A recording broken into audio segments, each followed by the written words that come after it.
अस्सलाम वालेकुम स्टूडेंट्स। आज हम लोग अपनी न्यूरो एनाटमी स्टार्ट करते हैं। ठीक है, न्यूरो एनाटमी के अंदर सबसे पहले हमें इतना बताना चाहिए जो कि हम एफएससी के अंदर भी पढ़ के आए हैं। सबसे बेसिक कॉन्सेप्ट क्या होता है हमारे पास कि हमारे पास सबसे पहले हमने पढ़ा था कि नर्वस सिस्टम होता है। नर्वस सिस्टम के हमारे पास दो पार्ट्स होते हैं, सेंट्रल नर्वस सिस्टम और पेरिफेरल नर्वस सिस्टम। ठीक है, सेंट्रल नर्वस सिस्टम सीएनएस, इसके अंदर हमारे पास फर्दर दो पार्ट्स आते हैं, ब्रेन और स्पाइनल कॉर्ड। और पेरिफेरल नर्वस सिस्टम के अंदर फर्दर हमारे पास जो है वो क्रेनियल नर्व्स वगैरह और स्पाइनल नर्व्स आती हैं। ठीक है, फिर क्रेनियल नर्व्स के हमारे पास 12 पेयर्स होते थे, स्पाइनल नर्व्स के 31 पेयर्स होते थे।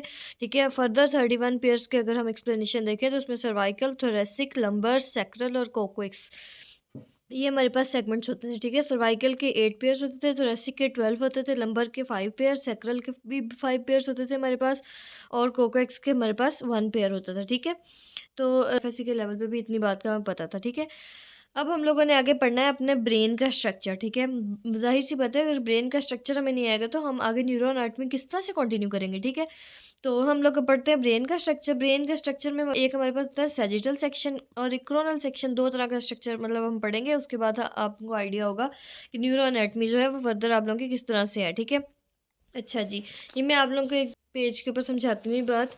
ये देखें, सबसे पहले हम लोग ये देखते हैं कि हम लोगों ने एफएससी के अंदर क्या पढ़ा था। हम लोगों ने पढ़ा था ना कि हमारे पास जो ब्रेन होता है, ठीक है, वो हमारे पास किस तरह से डिवाइड हुआ होता है। हमारे पास 3 पार्ट्स होते हैं ब्रेन के। कौन कौन से होते हैं? फॉर ब्रेन, ठीक है, मिड ब्रेन और हाइंड ब्रेन। हमने पढ़ा था ना ये एफएससी के अंदर कि हमारे पास 3 पार्ट्स होते हैं। ठीक है, कौन फॉर ब्रेन के हमारे पास फर्दर 2 पार्ट्स होते हैं। कौन कौन से होते हैं हमारे पास? एक होता है हमारे पास टेलेनसेफ्लॉन, ठीक है, और एक होता है हमारे पास डाइनसेफ्लॉन। ठीक है, एक होता है हमारे पास टेलेनसेफ्लॉन और दूसरा कौन सा होता है? डाइनसेफ्लॉन। ठीक है, फॉरब्रेन को हम जो है वो फॉरब्रेन का हमारे पास एक और नाम भी होता है, उसको हम कहते हैं प्रोजन सेफ्लॉन। फॉरब्रेन का हमारे पास सेकंड नेम क्या होता है? प्रोजेनसेफ्लॉन होता है। ठीक है, और फॉरब्रेन को हम फर्दर दो पार्ट्स के अंदर डिवाइड करते हैं, टेलेनसेफ्लॉन में और डाइनसेफ्लॉन में। ठीक है, टेलेनसेफ्लॉन कौन सा पार्ट है हमारे पास? सेरिब्रम वाला पार्ट है। ठीक है, मतलब जो बाहर वाला पार्ट होता है। ठीक है, और अंदर वाला जो मिड वाला पोर्शन होता है वो होता है डाइनसेफ्लॉन। ये देखिए आप लोगों को मैं डायग्राम दिखाऊंगी इसका सेजिटल सेक्शन। तो इसमें देखें ये बाहर वाला पोर्शन जो है ये हमारे पास ऊपर वाला पोर्शन सेरिब्रम वाला पोर्शन है। ठीक है, जिसको हम टेलेनसेफ्लॉन कह रहे हैं। ठीक है, और जो मिड वाला पोर्शन है ये वाला हमारे पास डाइनसेफ्लॉन होता है। ठीक है, दोनों जो है ये हमारे पास फोरब्रेन के ही पार्ट्स हैं। ठीक है, और फोरब्रेन को हम कहते हैं प्रोजेनसेफ्लॉन। ठीक है, अच्छा जी, मिड ब्रेन जो होता है ना हमारे पास 3 पार्ट्स है ना, फोरब्रेन, मिड ब्रेन और हाइड ब्रेन। जो मिड ब्रेन होता है उसको हम कहते हैं, उसका सेकंड नेम हमारे पास होता है मीजनसेफ्लॉन।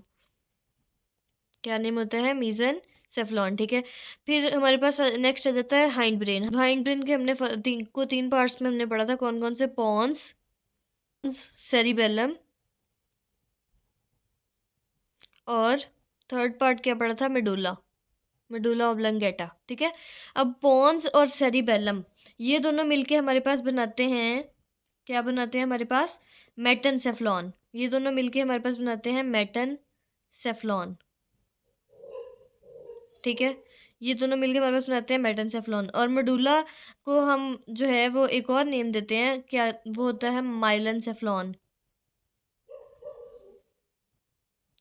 ठीक है, मैं अगेन रिपीट करती हूँ, हम लोगों ने ये एफएससी के अंदर भी बात पढ़ी थी। जो ब्रेन होता है 3 पार्ट्स में डिवाइड हुआ होता है, फॉर ब्रेन, मिड ब्रेन और हाइंड ब्रेन। फॉर ब्रेन का हमारे पास सेकंड नेम होता है प्रोजेनसेफ्लॉन, मिड ब्रेन का सेकंड नेम होता है मीजनसेफ्लॉन, और हाइंड ब्रेन का सेकंड नेम, सॉरी मैं आपको पहले नहीं बता सकी, हाइंड ब्रेन का सेकंड नेम हमारे पास होता है रोहम्बोनसेफ्लॉन।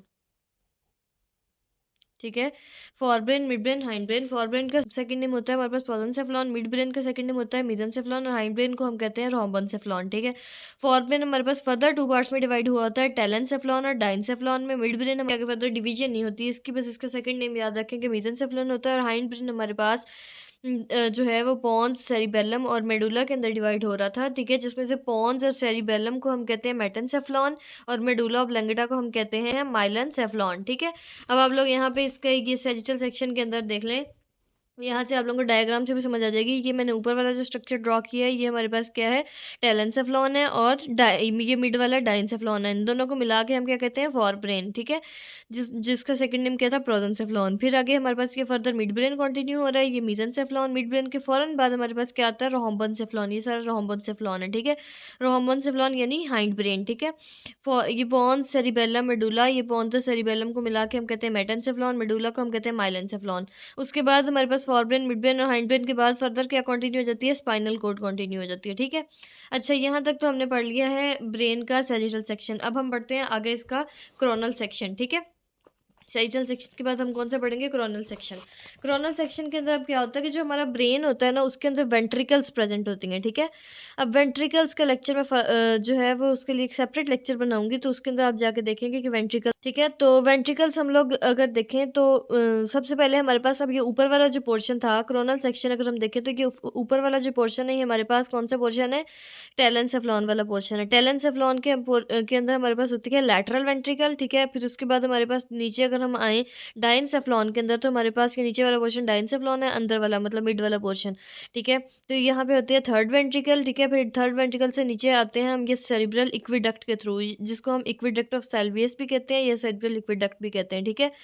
यहाँ पे हमारे पास होती है सेरिब्रल इक्विडक्ट या इक्विडक्ट ऑफ सेल्वियस, और फिर उसके बाद हमारे पास कंटिन्यू होता है रोहम्बेनसेफ्लॉन आ जाता है, पॉन्स है ये, फिर सेरिबेलम वगैरह। तो यहाँ पे ये हमारे पास फोर्थ वेंट्रिकल आ जाती है, ठीक है। ये हमारे पास क्रोनल सेक्शन है। अच्छा, जो हमारे पास ये लेटरल वेंट्रिकल्स थी, जो कि हमारे पास टेलेंसेफ्लॉन के अंदर प्रेजेंट थी, ठीक है। वो हमारे पास लेटरल वेंट्रिकल्स जो होती हैं, उस वो थर्ड वेंट्रिकल जो कि हमारे पास डाइनसेफ्लॉन के अंदर होती हैं, उससे सेपरेट किस तरह से होती हैं, एक फोरामेन के थ्रू सेपरेट होती हैं, और उस फोरामेन को हम कहते हैं फोरामेन ऑफ मोनरो, ठीक है। फिर हमारे पास इक्विडक्ट ऑफ सेल्वियस होती है। इक्विडक्ट ऑफ सेल्वियस के बाद हमारे पास आता है रोहम्बेनसेफ्लॉन। रोहम्बेनसेफ्लॉन और रोहम्बेनसेफ्लॉन के अंदर हमारे पास होती है फोर्थ वेंट्रिकल। अब ये थर्ड वेंट्रिकल जो डाइनसेफ्लॉन में थी, वो रोहम्बेनसेफ्लॉन से यानी फोर्थ वेंट्रिकल इसके अंदर होती है।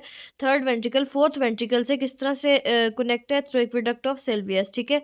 फिर हमारे पास रोहम्बेनसेफ्लॉन के अंदर ही 3 फोरामेन होते हैं, जैसा कि आपको डायग्राम में नजर आ रहे हैं, ठीक है। जो मिड वाला फोरामेन होता है उसको हम कहते हैं, जो मीडियल साइड पे जो फोरामेन होता है उसको हम कहते हैं फोरामेन ऑफ मेजेंडी, और जो लेटरल साइड पे 2 फोरामेन्स हम अपीयर हो रहे हैं उसको हम कहते हैं फोरामेन ऑफ लश्का। इसके अंदर से हमारे पास जो है वो सीएसएफ यानी सेरिब्रोस्पाइनल फ्लूइड मूव आउट करता है, ठीक है, इन फोरामेन के थ्रू, ठीक है। मतलब लेटरल वेंट्रिकल से आता है, फिर थर्ड वेंट्रिकल में, थर्ड से फोर्थ वेंट्रिकल के अंदर आता है, और फिर फोर्थ वेंट्रिकल से आगे ये सब अरेक्नॉइड स्पेस के अंदर चला जाता है, ठीक है।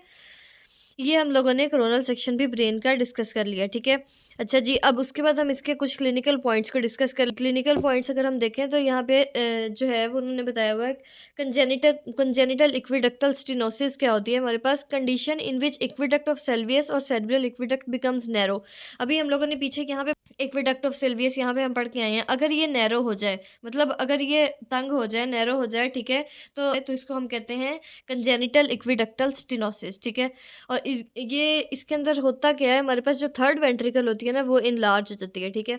फिर नेक्स्ट कंडीशन है Dandy Walker syndrome. Dandy Walker syndrome के अंदर क्या होता है, condition in which there is atresia of foramen of Luschka and foramen of Magendie. उसको हम कहते हैं डेंडी वॉकर सिंड्रोम के, मतलब एट्रीजिया हो जाता है, ठीक है। ये देखिए आपको 3 फोरामेन यहाँ पे मैंने दिखाए थे क्रोनल सेक्शन के अंदर।